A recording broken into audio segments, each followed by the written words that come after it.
Good afternoon, everybody. Good afternoon, everybody. How are we doing? Okay? Excellent. Okay. Could we show the slide, please? Thank you. I just want to mention a couple of changes that are taking place at 4:45. The main hall is empty. That's not the title of a talk. There's nothing going on in the main hall, okay? In GO3, the talk was going to be about IATEFL and teacher educators SIG. It's also now about research and YLT SIG. And in room 102, there is also something that wasn't in the program, which is an OUP English language quiz, okay? Now, a couple of important announcements.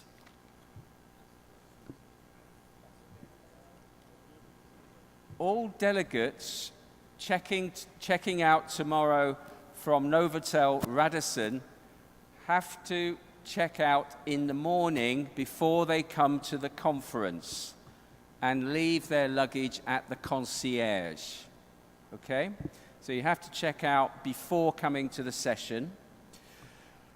For airport transfer, get in touch with reception if you are at the Novotel, which is this hotel. If you are at Radisson, there will be a desk set up near the lounge from 10 a.m. tomorrow here. Okay? So that will be here. And if you decided that you wanted a hard copy certificate, you may collect it from the registration desk after 16:30 today or tomorrow. Is that okay? Everyone's got that? Yep, great. All right, excellent. Thank you. Eleanor Roosevelt said, "Great minds discuss ideas, average minds discuss events, small minds discuss people." We have 5 great minds with us this afternoon who are going to help us discuss evaluating teacher education programs. And the first great mind I'm going to introduce is Sara Pierson, who is the chair of this particular panel. Sara is the head of English for Education Systems for the BBC? For the BC. Can we cut that bit from the video? Is that okay? She has global responsibility for teacher development projects and programs. She's worked for the British Council for 2 years, and before that, she was Director of International Relationships at the Open University in the UK. She's a great fan of Indian food. She's been eating a lot and enjoying the hospitality. She's grown a lot, she says, at this conference. Not necessarily, she says, in stature, but definitely in size. So, can we please give a big welcome to Sara Pierson.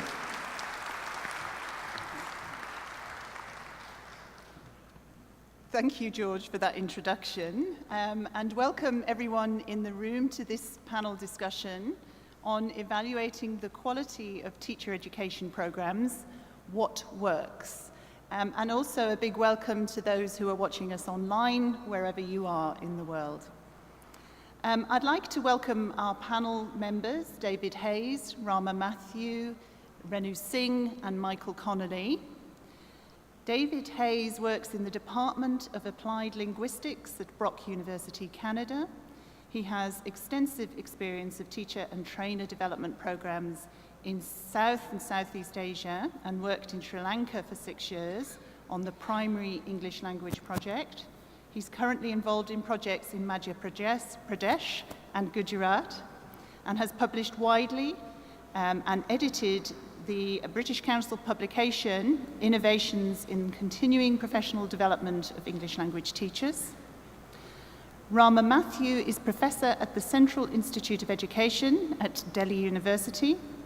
She works with teachers and is interested in teacher education, language assessment, and multilingual education, And alongside her role at Delhi University, she's also Director of Research, Monitoring and Evaluation on the English in Action project in Bangladesh. Renu Singh has over 25 years experience in teaching and research and is a visiting professor at Jamia Millia Islamia University and is also country director for Young Lives. She's been a teacher educator at Delhi University, and her research interests include inclusion, gender and equity of access to educational opportunities. And Michael Connolly is Assistant Director of English Partnerships at the British Council here in India. Michael has worked in a wide variety of English language teaching roles in several countries before joining the British Council team in India in 2011, and he is responsible for the strategic direction of the British Council's teacher development projects across India. Yesterday, Rod Balaitho talked about the many and varied ingredients that make up effective teacher education programs, and he warned against a tick box approach to measuring quality. So what mechanisms can and should be used to evaluate the quality of teacher education programs? What are the practical challenges associated with evaluating the effectiveness of teacher education? And what are the implications for the design and implementation of teacher education programs? I'll ask David Hayes to set us on our way by giving his views on the topic. Thank you, David. Thank you very much. My job here is to set the scene a little bit. And what I want to talk about is an holistic approach to evaluating and training of teachers, because most of my experience has been in service programs, though now I'm working at a university and dealing with the pre-service preparation of teachers. But I think traditionally there has been this disconnect between what happens in teacher training colleges and what happens in schools. And it seems to me that there's always been this assumption that when you become a teacher, you go to training college and then you pass your exams and you do your teaching practice, and then you get assessed as a competent teacher by your training college lecturer, and then that's it. You're done. And you go off to school and you're expected to become a teacher just like any other teacher in the system. You are, by virtue of having graduated from college, you're automatically an expert teacher. And I want to question that to begin with, because I think that initial teacher education in colleges is just really the first phase in the professional life cycle of a teacher. You're not a complete teacher as soon as you graduate from college, but you have started on the path. And so what I want to do is to ask us to think about initial teacher education as part of a continuum of teacher training rather than a distinct phase. And I think that we need to have much more integration between initial teacher education and continuing teacher professional development. Because while we have this disconnect between the two, I don't think it's very productive for those of us who want to develop as teachers throughout our entire career. Because the next thing I think I should say is that, and we all know, that the longer that you are in school, the more experienced you get in terms of years, doesn't necessarily mean that you have more expertise. Because you can actually just keep on doing the same thing year after year after year after year and not actually developing as a teacher unless you have some kind of stimulus to do so. And I think we need to think in terms of there being perhaps throughout a teacher's career that you acquire different levels of expertise in teaching, so that hopefully when you graduate from college and you become a teacher of English in our case, and you go into school, you have some degree of competence as a teacher, that you are adequately trained so that you can deal with the challenges of the everyday classroom. And through your teacher training, you will no doubt have been evaluated extensively in terms of your knowledge, often in theoretical terms, but also to a certain extent in terms of your practical ability to teach a class of school children. Your assessors come in and they evaluate you. But then often that's the last evaluation that you ever experience. If you do experience evaluation after that, it's often in terms of a formal inspection, when inspectors come to your school and then they rate everybody in the school, and they rate the school as one which is doing well or not doing so well, and teachers who are either good or teachers who are not so good. So I think that's not a very productive model. So I think that we really ought to be thinking more in terms of a model in which we have various stages of expertise, different levels of teachers, in fact. Because, again, another of the problems for me in talking about monitoring evaluation of teachers is that there is not enough teacher career progression in actual teaching. So if you're a teacher and you want to progress in your career, it's paradoxical that as a good teacher, you have to stop teaching. You become either head teacher, or you become an official in the Department of Education or the Ministry of Education. So as a good teacher, you're effectively promoted out of teaching, which is a serious problem, because you might be a very good teacher, but you might not necessarily be a very good administrator. I mean, the two things are very different. So I think we ought to be thinking in terms of career paths in which we have good teachers who are enabled to stay in teaching, who are able to, if you like, to be assessed at various stages in their careers. So we can move from, for example, as you graduate, you could be perhaps we could call it a competent teacher, and then there may be another stage in your career where you become, if you like, a proficient teacher, and then after that perhaps an accomplished teacher, and then beyond that perhaps as a pedagogical leader within your school. So if we were able to have those different levels of expertise, and if we were able to assess those levels of expertise, and also obviously to provide incentives for teachers at those levels, and we have to say that these have to be monetary incentives. Teachers have to be better paid as they progress through these levels, and I think that would be very productive in terms of teaching profession as a whole.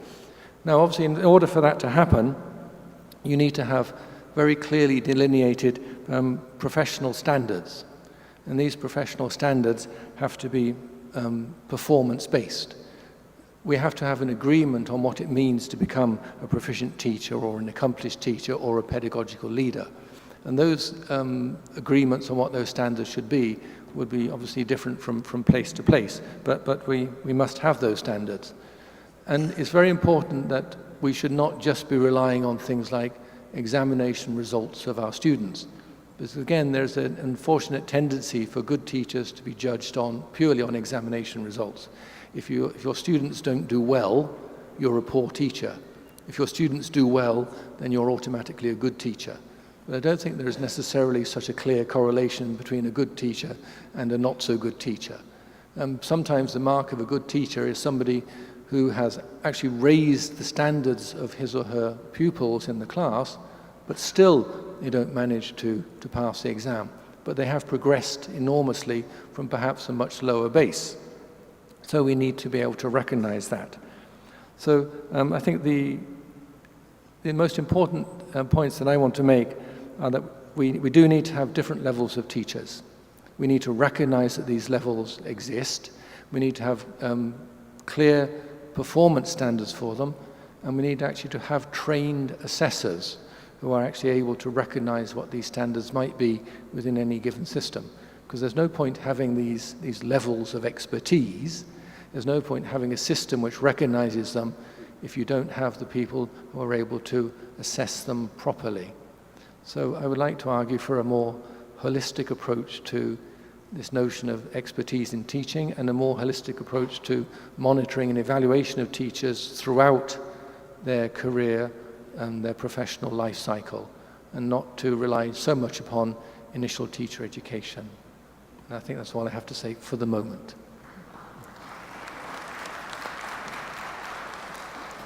Okay, David, thank you very much for setting out the stall so admirably. Can I ask Rama now to continue, please, with her thoughts on this subject? Quite a lot of the points that I was planning to make, I think, have already been made, but I would like to emphasize a couple of things that I think are very, very important in what David said. Definitely, I also think that we have to sort of sow the seed during the pre-service teacher education program for the coming ongoing professional development that's going to come later. As it stands, our pre-service programs are really not in a very good shape. First of all, the secondary level program is very, very short, just about 10 months or 8 months. Even when it's 2 years at the primary level, I don't know how much, I'm not sure there is enough input in terms of what the teacher's role encapsulates later on when they go to school.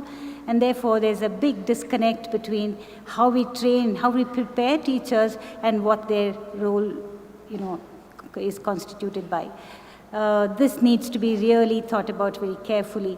And I hope that in the coming year, when B.Ed is becoming 2 years and M.Ed is becoming 2 years, this is a kind of a recommendation by, or a directive by the NCTE, National Council of Teacher Education. I hope things will change. I think we will have probably more time to spend in schools and then make a good kind of connection between theory and practice and start reflecting on how things work in class, why they don't work. All that has to begin at the pre-service teacher education level. Thinking about the in-service program, I think they are still one of very short expert-oriented programs that teachers are required to attend. State posts which think that they are doing a very good job, at best, insist that teachers attend these programs, so it is attendance, participation, or attending the program which is more important, and quantity, that is how many teachers attended and so on, and a lot of money spent on this rather than the quality. So when we are talking about quality, very often these programs do not address individual teachers' needs or school needs, and it's like a short break that they take for in-service programs, and when they go back, they are back to normal. Because it's not addressing the needs of teachers or students or that particular school or anything. There are, of course, many other kinds of initiatives that we see in this country more now than before, where small organizations or even British Council, for example, and individuals who do action research projects and so on, have sort of made a difference to the way in-service education, teacher education and CPD have been reconceptualized. As far as I'm concerned, I've been doing action research projects with my teachers, trainees at the pre-service level and at school level, but these are all very small in a sense, very small scale. While it's very satisfying for me and for the teachers, and now we have begun a project where teachers are trying to involve learners as researchers, it's satisfying because it gives a lot of self-respect to the teacher.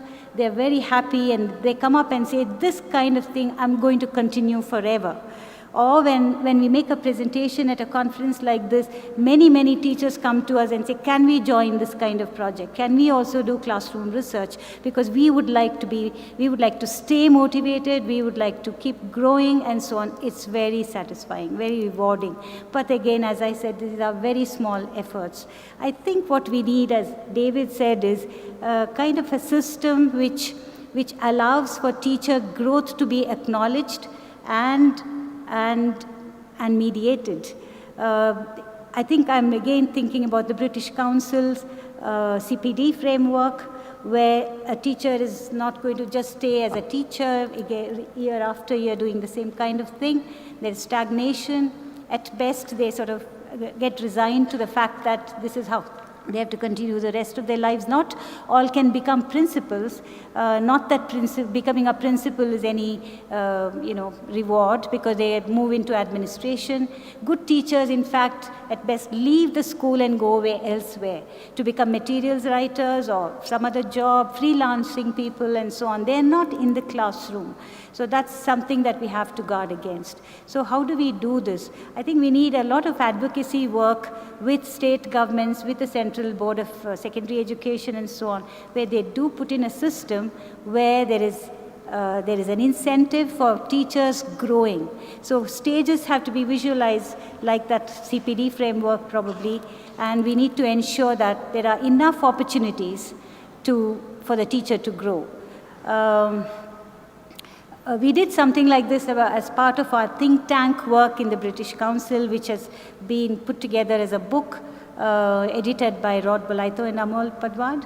We even tried to, many of us, we went and did some action research projects, CPD related work, and we thought now it's time for this to be absorbed by the system, and we tried to make lots of efforts. In fact, in our think tank team, we had different kinds of people, administrators, teacher educators, NCTE chairperson, and so on.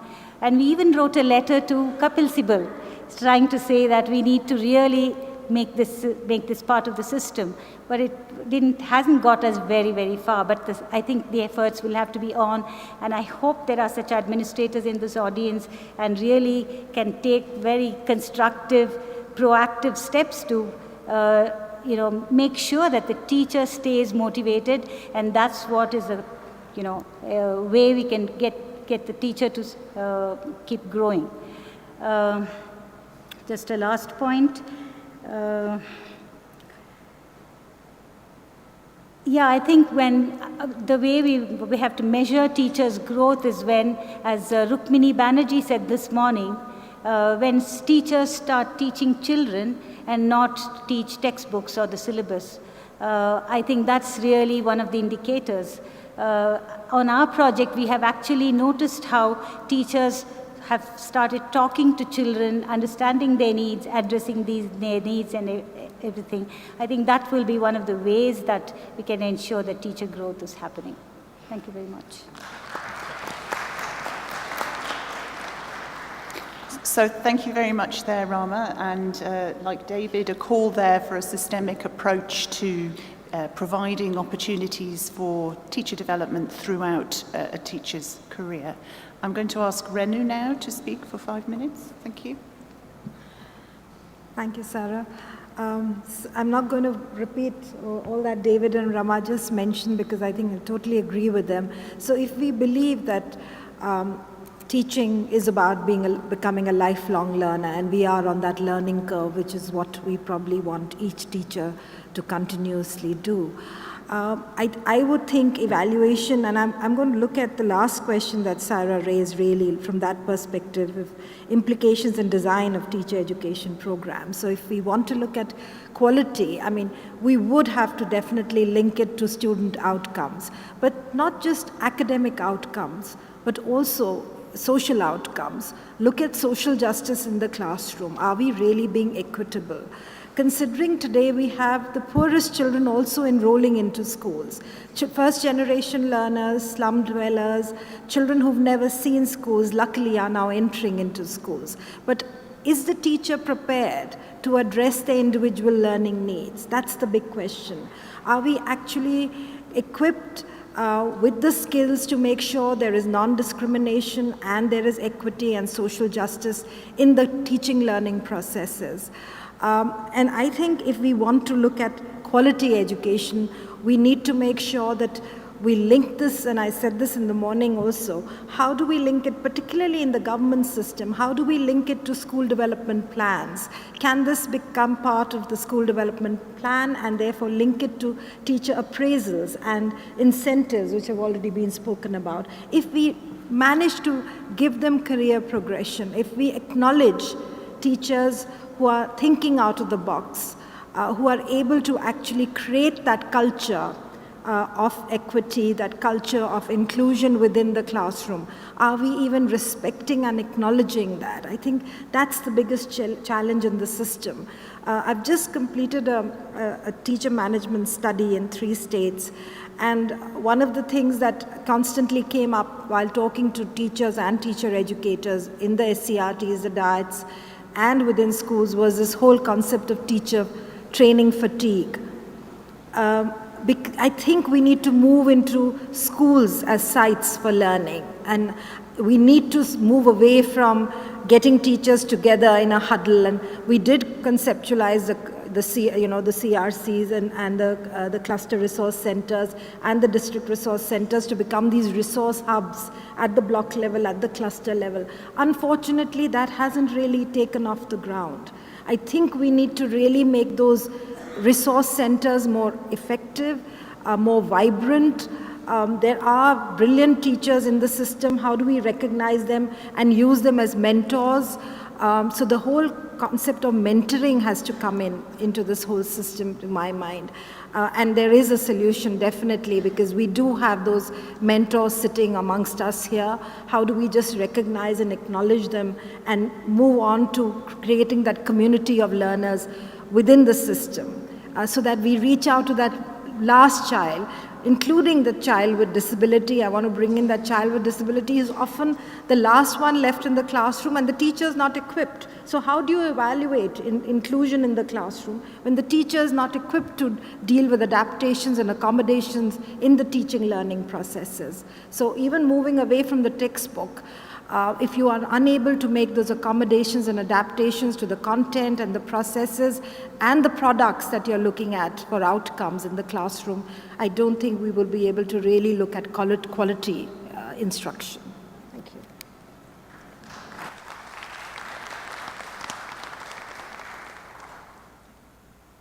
Thank you very much, Renu. Michael, can I ask you to follow on, please? Hi, I'm going to talk... Nice catch. Right, that's a good start. I'm going to talk about the monitoring and evaluation of large-scale teacher education projects, as opposed to looking at what's happening with individual teachers. I'll tell you a little bit about the approach of the British Council towards monitoring and evaluation. The approach is not our own, and it might be familiar to many of you from other programs. And we look at legacy, action, learning, and engagement. When we look at legacy, for example, we're looking at a state government having the capacity to manage a system of in-service teacher education based around CPD, for example. If we look at action, we're looking at what teachers do differently in the classroom and what trainers do differently in the training room.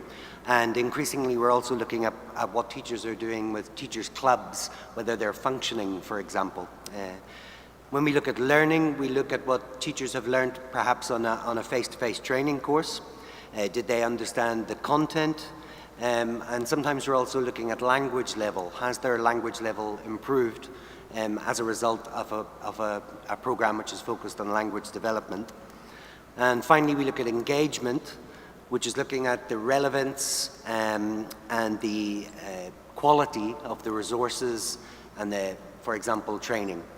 When we plan, we start at the end. We start with legacy, and we work our way backwards. So what do we want to change on a systemic level? What do we want to be happening different in the classroom?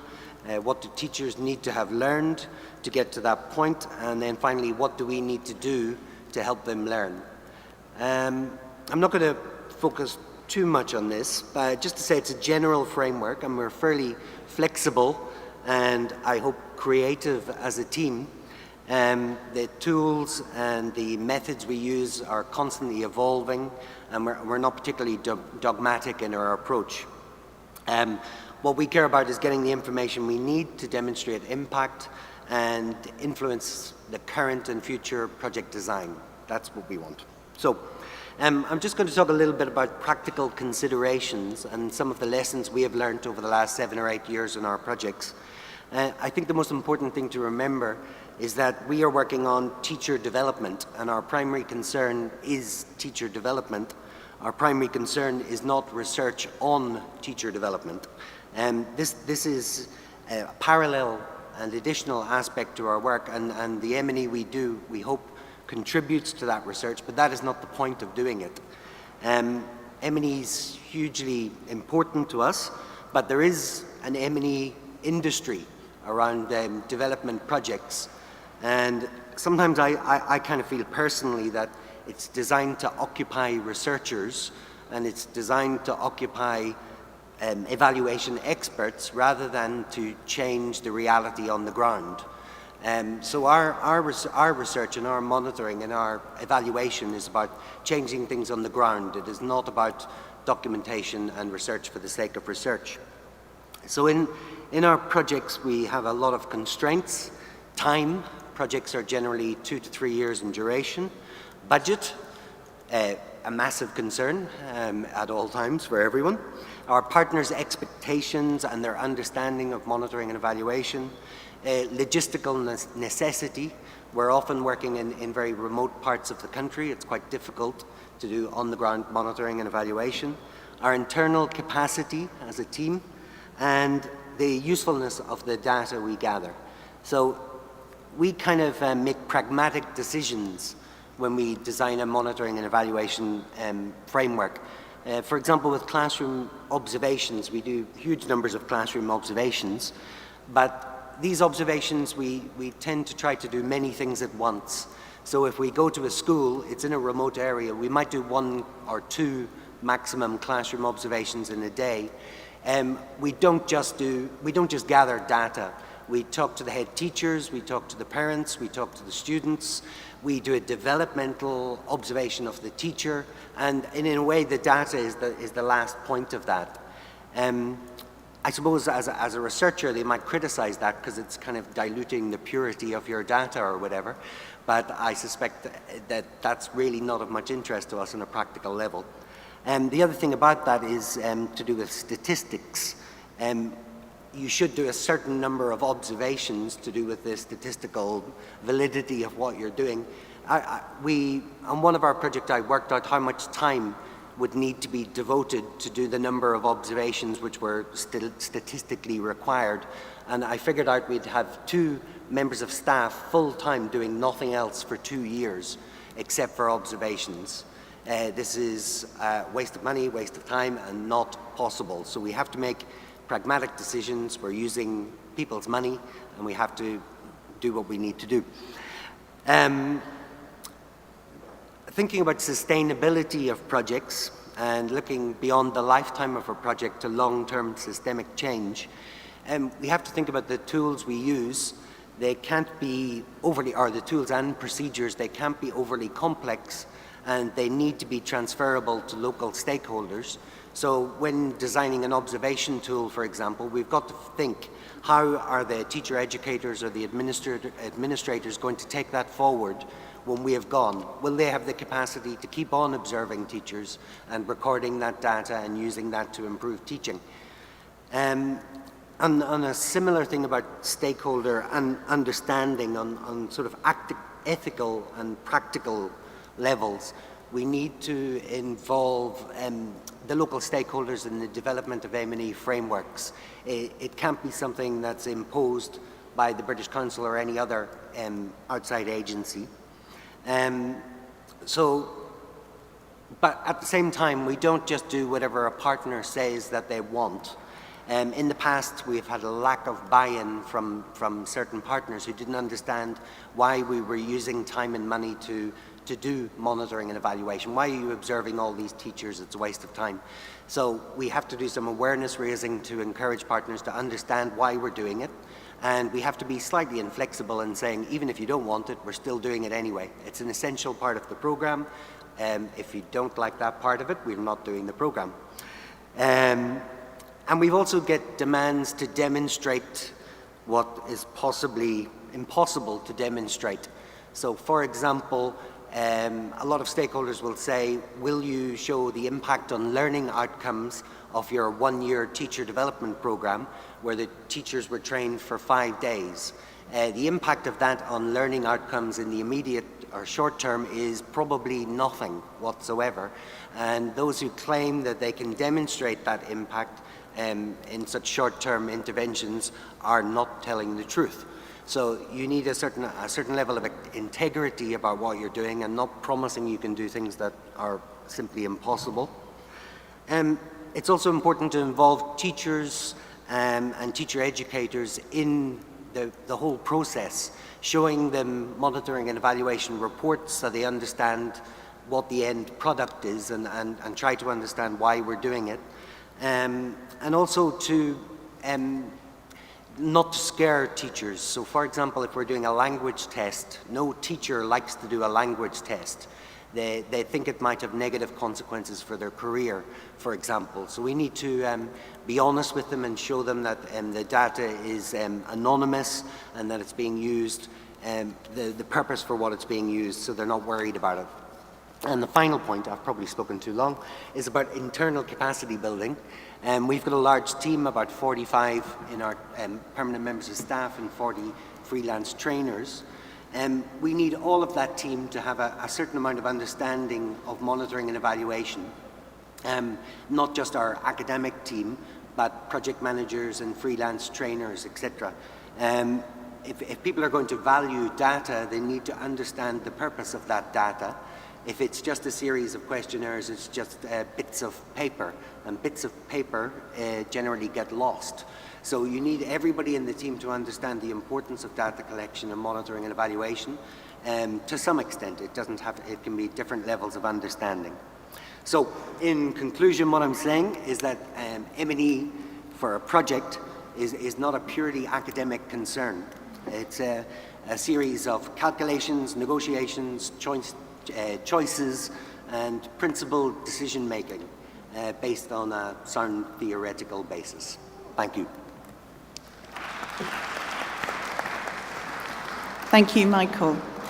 I'm going to ask members of the audience to put forward their questions in just a moment, but we heard a lot there from the different panel members about change of a systemic nature, to view the development as a continuum from pre-service all the way through to CPD, but also a call there from Michael to ensure that everybody understands the requirements for monitoring and evaluation and ensuring that teacher development is having an impact. I just wondered if the panel members could point to their thoughts on what teacher educators should focus on, given the complexity and the size of the challenge in implementing that change in an Indian context. Where should teacher educators start? Shall I don't know where they should start, but then I have one point about how it should be done. I think we rely far too much on external evaluation, as though, when you train teachers, they can be left there and somebody else, inspector or examination board or whoever, an expert, comes and tells them you're this good or you're not so good and this is what you should do. I think a lot of it should be self-driven. There should be a lot of self-evaluation, peer evaluation, and so on. Unless we equip the teacher to be able to understand what teacher development is, what good teaching is, I don't think we have taught much, and then I don't think there's much hope in doing teacher development at all. Outside the evaluation, as Michael suggested, in projects is, I think, very important. It has got its own contours of project funding and everything, implications in that, but I think when teachers are in schools doing their work, I think it should be the teacher who should be empowered to self-monitor, self-evaluate, and take further steps for further improvement. Thank you, Rama. Any other panel members want to come in on that?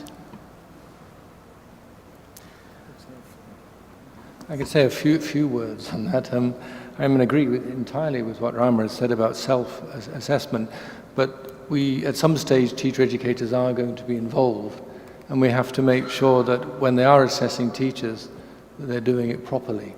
So teacher educators themselves actually need their training, but if I was going to start somewhere, I would ask my teacher educators to start on what evidence can they see in the classroom of children learning. That would be my starting point.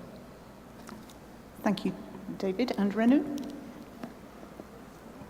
I think, yeah, if I don't know whether they can start at, at a particular point, but I think it's every piece of the jigsaw has to probably start the reform process, whether it's the pre-service, the in-service, but most particularly, like you said, the teacher, but at the school level. If we could start the whole process at the school level, and they could, there's a whole lot of leadership development programs that are being undertaken, and it's leadership for school reform. If that could trickle down to the classroom and to every child, I think as a school, as a unit, could actually take on this whole new initiative of making sure there could be self-evaluation.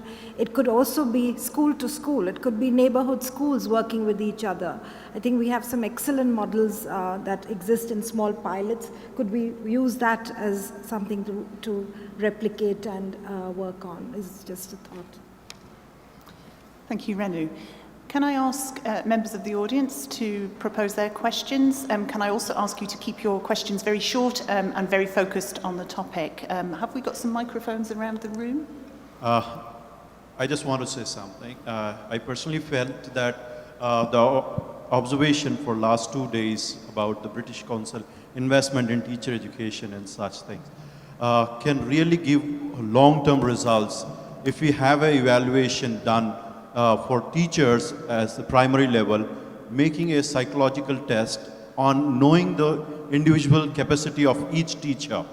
And that can really give a assessment about their skill level at the moment. And from there on, if they can chalk out a plan, how do they progress?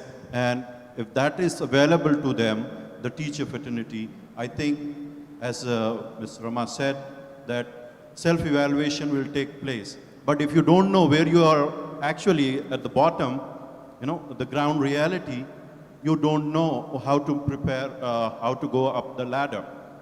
Okay, thank you. Can I ask members to put forward questions rather than comments at this stage, please? The lady there in the dress. This is a question for Rama, Mathew. When you started, you mentioned that you were relieved that the pre-service teacher training program was going to become longer in duration from next year. So is it your understanding that longer the course, the better the quality? Because a 1-year pre-service teacher training, I would have thought is long enough. So making it 2 years, is it going to be any better? Or would it be better to have them in the classroom and learn from the classroom? Okay, I'll just take another couple of questions before we get to answering that. Gentleman in the front here.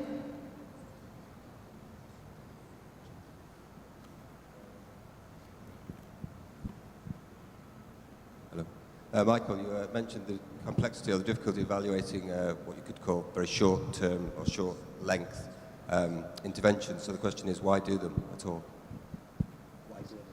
Why do them? Why have those types of... Could you speak up a bit? It's not very easy to hear you. You mentioned the problem of evaluating small-scale or small input programs. So the question is, why do those kind of programs at all? So evaluation in small-scale projects, okay. And one other question, lady there in the green, I think.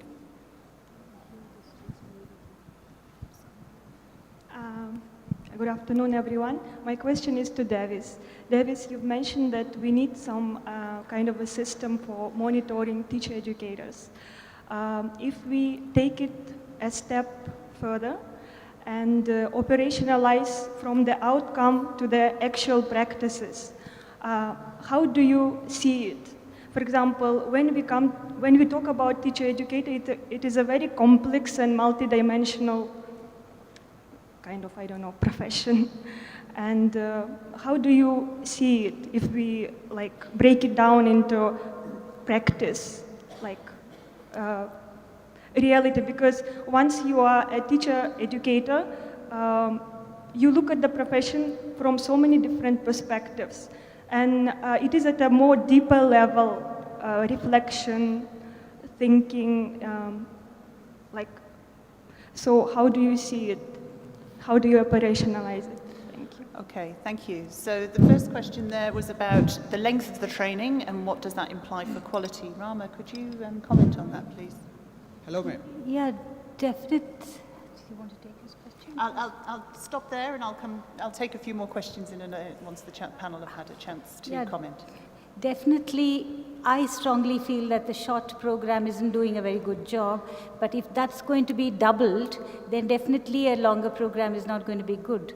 So I don't mean that longer necessarily means qualitatively better, but then definitely what this 1 year program has been suffering from is a lack of understanding about how schools function, what happens there, and so on. There's no time to send our pre-service teachers to schools for long enough time. And therefore, there is no understanding from the school point of view at all, or classroom point of view at all, and I hope there'll be chance for us to look at that more seriously. And therefore, I strongly recommend a longer program. More theory, practice, integration can happen more meaningfully, I think. Okay, thank you. And Michael, I wondered if you could tackle the second question there about monitoring and evaluation in smaller scale projects. Yeah, you're completely right. Why bother? So I think to some extent we don't anymore. The projects we're working on do tend to be longer of length. They tend to be at least 2 to 3 years. And even if the partner doesn't want to buy into a project of that length, we still have a project plan of up to 5 years and a long-term plan which can be taken forward with or without us. But sometimes there are partner constraints. So for example, at secondary level in India, teachers are frequently, under the RMSA, are frequently released for 5 days per year for teaching, for training. There's 5 days per year. There's nothing we can do to change that. So there's 5 days of face-to-face interaction with teachers, which is possible. You can either just say that's not enough and don't do it, or you try to do as much as you possibly can within those 5 days. And within those 5 days, particularly if you're looking at continuing professional development, we're trying to, in a way, motivate the teachers, orientate them to CPD opportunities and resources. It's less about like trying to push a lot of methodological training into 5 days than kind of awareness raising and motivation and things like that. But when I was talking about people trying to evaluate the impact of 5 days of training, it's usually a part of a project. Maybe the first year you've had a limited interaction with the teacher educators, and they've had even less interaction with the teachers, but people just want instant results. Why haven't the students improved? Well, there just hasn't been time, and that was not the purpose. The purpose was teacher education. So if you want to evaluate us, look at what's been achieved in teacher education and not on the learning of the children. Thank you. Thank you, Michael. And David, I wonder if you could tackle that last question, which I think reflected on the complexity of teacher development and how you break down requirements within a systemic approach. I think it was for requirements on evaluating teacher educators, I think in particular. So for me with teacher educators, the problem has always been that in order to become a teacher educator, you had to just get an advanced academic qualification, or you just had to get old. And then the older you got, the more chances of becoming a teacher educator. So I think there has to be a better way of doing it. And I think really, as you've got two things in which you need to evaluate with teacher educators. First of all, you have to evaluate their teaching skills. So in some systems, but very rare systems throughout the world, teacher educators actually have to go back to school to teach in a classroom from time to time, say for example 1 term every 5 years, in order to renew their teaching skills, because we tend to forget what it's like to teach in a classroom with real children. So I think that's very important. We need to make sure that teacher educators have good teaching skills, and those need to be assessed and reassessed regularly. And the second thing is they also need to have their skills as trainers assessed also. And for me that comes down to looking at how they run their training sessions. If you can't stand up and lecture about activity-based primary school teaching, So what you should be doing if you're a teacher educator is modeling that kind of practice. So looking at the teacher educator, so how is he or she organizing the class? Now, are they organizing the class so that there are opportunities for the students to work together on tasks, pair work and group work in the teacher educator classroom? And also to have a look at that kind of the work from the perspective of how they run the class, and also, again, to look at what evidence is there, what can you see in that training room that there is an impact on the learning of student teachers.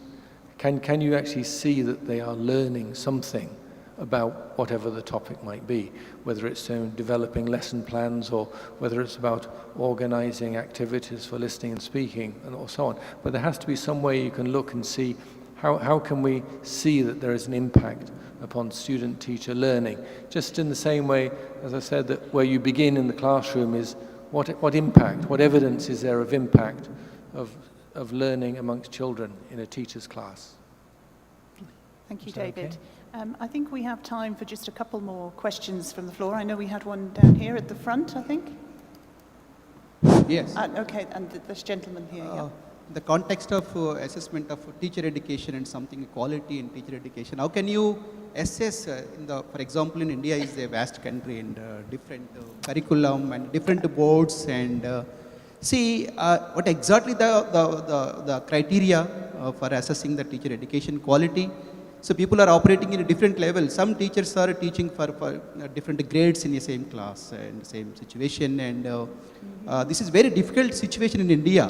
So what is the benchmarking for this? British Council is some type of CPD, and other countries have their own benchmarks. And what exactly for this criteria to assess the quality in teacher education? What is the criteria for assessing quality in teacher education programs? Okay, and one here at the front? Okay, okay. And gentleman there in the purple turban? And then the gentleman behind him. Yeah. I'm Hitesh from Regional Institute of English, South India, Bangalore. I would like to ask Michael Colony. Could you speak up, please? It's very difficult to hear at the front. Yeah. I would like to ask one question to Mr. Michael Colony. I have met many friends teaching English at primary levels and who attended British Council training program at different levels, different phases. And I found that they have been highly benefited, but they find it difficult to translate their learning, gain knowledge in the training, into practice in their real classroom activities. Okay. What is your suggestions in preparing the future program for teacher training? Thank you. Okay. Thank you. And a final question from there, please. There's a lot of research that endorses the importance of language proficiency for the NNEST. And we heard Balaitho tell us yesterday about language proficiency being the key quality and the need to vet the quality of entrance. So do we have any system in place which can actually check the proficiency of aspirants who are joining, say, your initial teacher training courses? Okay. Thank you. Thank you. Okay, the first question there about criteria in quality. Does anybody have any comments on that? I can give a quick answer to that. I mean, what criteria for assessing quality in teacher education programs? My simple answer would be, how competent are the teachers who exit those programs to fulfill their duties as teachers in the classroom? That would be the main criterion for me. Okay, thank you. And Rama?